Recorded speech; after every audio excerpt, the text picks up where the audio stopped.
వేల సంవత్సరాల క్రితం ఒక ఉదయం మీరు నిద్రలేచారు. మీ పక్కన గడియారం లేదు, చేతికి వాచ్ లేదు, సమయం చెప్పే మొబైల్ ఫోన్ లేదు. మరి పురాతన ప్రజలకు ఉదయం ఎప్పుడైందో ఎలా తెలుసు? మధ్యాహ్నం ఎప్పుడైందో ఎలా తెలుసుకునేవారు? రైతులు విత్తనాలు ఎప్పుడు నాటాలో వాళ్ళు ఎలా నిర్ణయించేవారు? పూజలు, పనులు, ప్రయాణాలు ఎప్పుడు చేయాలో ఎలా తెలుసుకునేవారు? సమాధానం చాలా ఆసక్తికరంగా ఉంది. గడియారాలు పుట్టకముందు మనుషులు ప్రకృతినే గడియారంగా ఉపయోగించుకునేవారు. వారు సూర్యుడిని, చంద్రుడిని, నక్షత్రాలను, వీటి నీడలను గమనించేవారు. అలా సమయాన్ని కొలిచే పద్ధతులు ఒక్కొక్కటిగా పుట్టుకొచ్చాయి. మనుషులు సమయాన్ని కొలవడానికి ఉపయోగించిన అత్యంత పురాతన సహజ సంకేతాలలో చంద్రుడు ఒకటి. చంద్రుడు ప్రతిరోజు ఒకేలా కనిపించడు. కొన్నిసార్లు చిన్న నిలవంగలా కనిపిస్తాడు, తర్వాత సగం చంద్రుడిగా మారుతాడు, చివరికి పౌర్ణమి వస్తుంది. ఆ తర్వాత మళ్ళీ చంద్రుడు చిన్నవాడవుతూ కనిపించకుండా పోతాడు. ఈ మార్పు ఒక్క క్రమంలో తిరిగి తిరిగి జరుగుతుందని పురాతన ప్రజలు గమనించారు. అందువల్ల చంద్రుని దశలను ఉపయోగించి రోజులు, వారాలు, నెలలు వంటి ఎక్కువ కాలాలను అంచనా వేయడం ప్రారంభించారు. అంటే చంద్రుడు వారికి ఆకాశంలో కనిపించే ఒక సహజ క్యాలెండర్లా పనిచేశాడు. ఒక రోజులో సమయాన్ని తెలుసుకోవడానికి చంద్రుడి కంటే సూర్యుడు మరింత ఉపయోగకరంగా ఉన్నాడు. పురాతన ప్రజలు ఒక విషయాన్ని గమనించారు. సూర్యుడు ఆకాశంలో తన స్థానాన్ని మార్చుకున్నప్పుడు వస్తువులు, నీడలు కూడా మారుతున్నాయి. ఉదయం నీడలు చాలా పొడవుగా ఉంటాయి. సూర్యుడు పైకి ఎక్కుతున్న కొద్దీ నీడలు చిన్నవి అవుతాయి. మధ్యాహ్న సమయంలో నీడ చాలా చిన్నగా ఉంటుంది.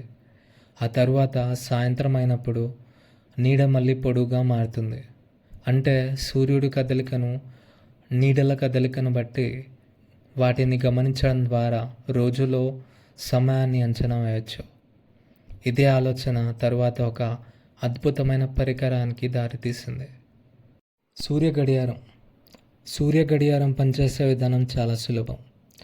ఒక కర్ర లేదా పైకి ఉన్న ఒక భాగం సూర్యకాంతిలో నీడను ఏర్పరుస్తుంది. సూర్యుడు కదులుతున్న కొద్దీ ఆ నీడ కూడా కదులుతుంది. ఆ నీడ ఎక్కడ పడుతుందో గుర్తులు పెట్టుకుంటే ఆ గుర్తుల ద్వారా సమయాన్ని అంచనా వేయవచ్చు. సూర్య గడియారంలోని పైకి ఉన్న భాగాన్ని గ్నోమన్ అని పిలుస్తారు. పురాతన ఈజిప్ట్లో ఇలాంటి నీడ గడియారాలు ఉపయోగించబడ్డాయి. తర్వాత గ్రీకులు, రోమన్లు కూడా వివిధ రకాల సూర్య గడియారాలను అభివృద్ధి చేశారు. కానీ దానికి ఒక పెద్ద సమస్య ఉంది. సూర్యుడు లేకపోతే సూర్య గడియారం పనిచేయదు. నీటి గడియారం అయితే రాత్రి సమయంలో సమయాన్ని ఎలా తలుచుకోవాలి? పురాతన ప్రజలు మరో అద్భుతమైన పరిష్కారాన్ని కనుగొన్నారు. నీటి గడియారం లేదా క్లెప్సిడ్రా. దీని విధానం చాలా సులభం. ఒక పాత్రలో నీటిని నింపుతారు, దానికి చిన్న రంధ్రం చేస్తారు. ఆ రంధ్రం ద్వారా నీరు నెమ్మదిగా బయటకు వస్తుంది. నీటి మట్టం ఎంత తగ్గిందో బట్టి ఎంత సమయం గడిచిందో తెలుసుకోవచ్చు. ఈజిప్షియన్లు వేల సంవత్సరాల క్రితమే నీటి గడియారాలను ఉపయోగించేవారు. సూర్య గడియారానికి భిన్నంగా నీటి గడియారం రాత్రి సమయంలో కూడా పనిచేస్తుంది. గ్రీకులు కూడా నీటి గడియారాలను ఉపయోగించేవారు. కొన్ని సందర్భాల్లో ప్రసంగాలకు సమయ పరిమితి పెట్టడానికి కూడా వీటిని ఉపయోగించేవారు. అంటే నీరు పూర్తిగా అయిపోయేలోపు మీ మాట ముగించాలి. మరి రాత్రి సమయంలో సూర్యుడు లేనప్పుడు పురాతన ఈజిప్షియన్లు నక్షత్రాలను కూడా గమనించేవారు. కొన్ని ప్రత్యేకమైన నక్షత్ర సమూహాలు రాత్రి ఆకాశంలో ఒక క్రమంలో కనిపించేవి. వీటిని డెకాన్స్ అని పిలిచేవారు. వాటి కదలికలను గమనించడం ద్వారా రాత్రి ఎంత గడిచిందో అంచనా వేయచ్చు. అంటే మనం ఈరోజు గడియారం చూసినట్లే. ఒక పురాతన ఖగోళ పరిశీలకుడు ఆకాశం వైపు చూసి సమయాన్ని అంచనా వేయగలిగేవాడు. ఆకాశమే వారి గడియారం. మనుషులకు గంటలు నిమిషాలు మాత్రమే సరిపోలేదు. రైతులకు ఋతువులు తెలుసుకోవాలి. ఎప్పుడు విత్తనాలు నాటాలి, ఎప్పుడు పంట వస్తుంది, నది ఎప్పుడు పొంగుతుంది, పండుగలు ఎప్పుడు జరుపుకోవాలి. అందుకే వివిధ నాగరికతలు క్యాలెండర్లను అభివృద్ధి చేశాయి. పురాతన ఈజిప్టులో సంవత్సరం 12 నెలలుగా విభజించబడింది. ప్రతి నెలకు 30 రోజులు ఉండేవి. అదనంగా 5 రోజులను సంవత్సరం చివర చేర్చేవారు. బబులోనియన్లు చంద్రుడు, నక్షత్రాలను జాగ్రత్తగా గమనించేవారు. మాయన్ నాగరికత కూడా అత్యంత క్లిష్టమైన క్యాలెండర్ వ్యవస్థలను అభివృద్ధి చేసింది. నాగరికతలు వేరు, క్యాలెండర్లు వేరు, కానీ ప్రశ్న మాత్రం ఒకటే: మన జీవితాన్ని సమయం ప్రకారం ఎలా నిర్వహించుకోవాలి? మనుషులు మరో తెలివైన ఆలోచనను కూడా కనుగొన్నారు. ఒక వస్తువు ఒక రేటుతో మారుతుంటే ఆ మార్పును ఉపయోగించి సమయాన్ని కొలవచ్చు. ఉదాహరణకు, కొవ్వొత్తుపై కొన్ని గుర్తులు పెట్టవచ్చు.